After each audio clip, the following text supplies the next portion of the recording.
Hey everybody, welcome back to Ursa Minor Sewing. I'm Samantha, and at long last I am going to show you all of the materials that I'm going to be using to create my Princess Peach costume. So sorry that it has taken so long to do this. It's winter up here in Canada, which also means cold and flu season, and as soon as I got over one, I got another one.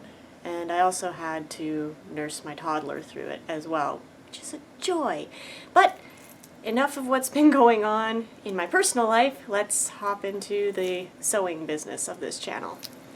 So this absolutely large wad of bubble gum sitting in my lap is peau de soie, which is a rather heavy, slightly shiny bridal satin. And yes, the color is called bubblegum. I got this from a wholesaler in Vancouver called Fabricana. Great company, actually. I will go into a bit of detail about what they're like later, but this is one of them, and it is heavy, which is a good thing that I did the hoop skirt, because it's going to help me carry this as I walk. So there's the pink. And this is going to be for the main body of the dress. Next color, or next fabric, is this lovely stuff here. This is called Victorian Satin, and again I got this from Fabricana. It's fairly lightweight and, as you can see, fairly wispy, and it's shiny. This is going to be for the peplum, for the bottom band on the hips, bottom band on the hem, and it's also going to be for the collar on the bodice and the sleeve cuffs. So there's that.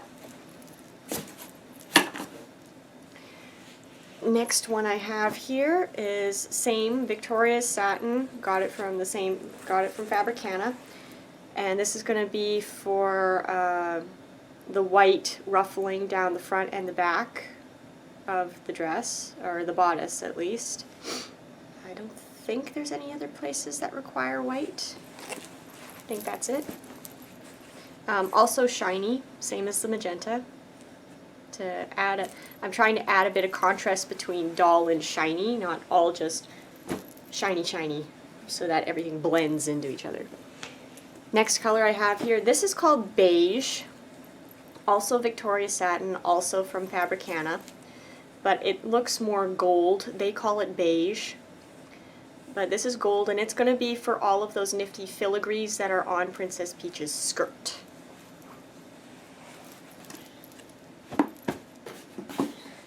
Next item I have here, this is silk organza, and it's just white. I'm going to be using this as a lining for the overskirt, because I really don't feel like doing a 1/4 inch turned hem.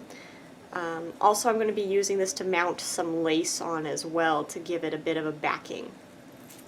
So that. Next, I have some lining here, and the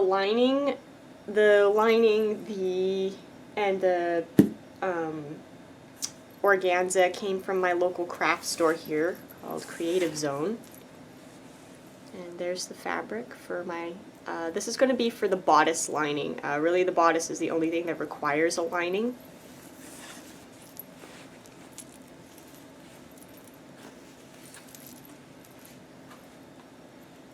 Next thing I've got here is interfacing.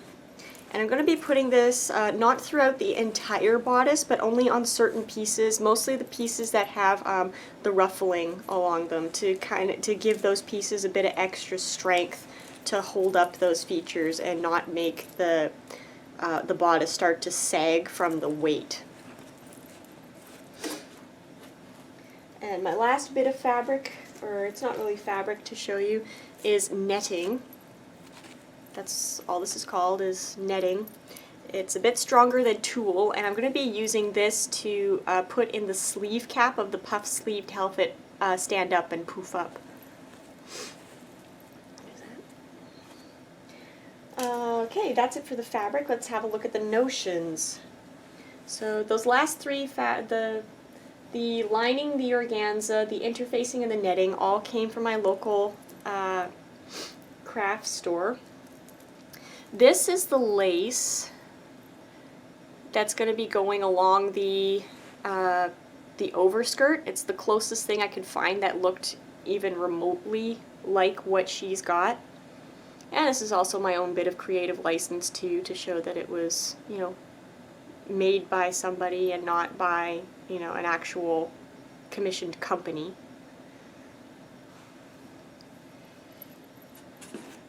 I got this lace from laceheaven.com, I think it's called. I'll have all of the different places that I got my stuff from in the description box below. This lace, and yes, I know it's off-white, it's not the lighting or the camera, but I'm going to be backing it with white, so hopefully it'll kind of take away from the effect. This lace I got from an Etsy shop called Popo Lace, I think they call themselves.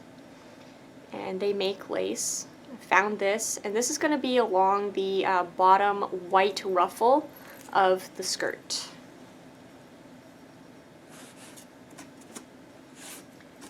Next we have, I can't remember what kind of lace this is called, but it allows you to thread ribbon through it to give it a little extra definition.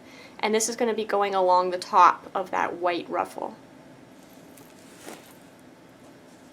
Next we have a little bit of lace here.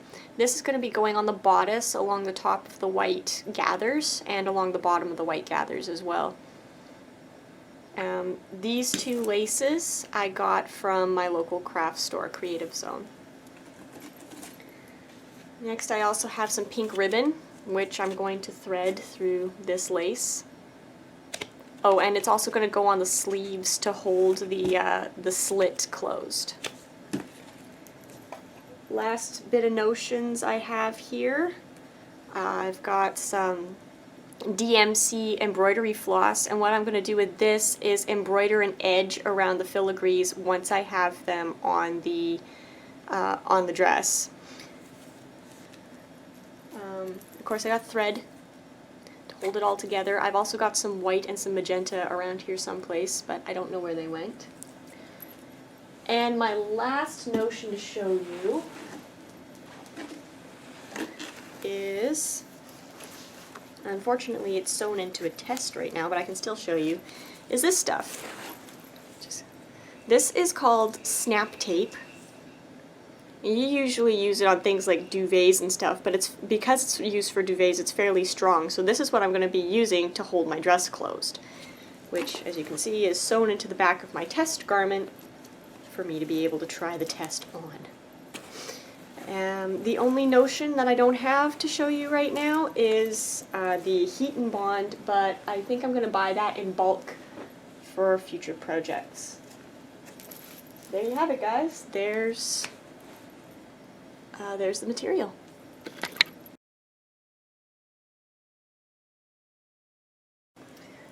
So there's all of the materials that I'm going to be using to make this costume.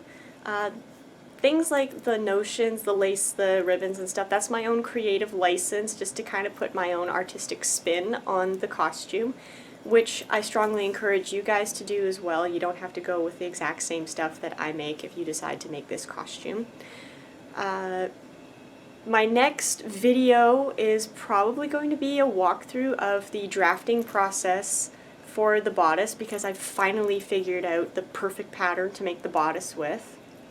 Also, I'm going to be putting up a couple photo montages because the other things that I've been doing is making my earrings and painting my shoes. So I'm going to put up a couple photo montages to show you the process that I went through with those.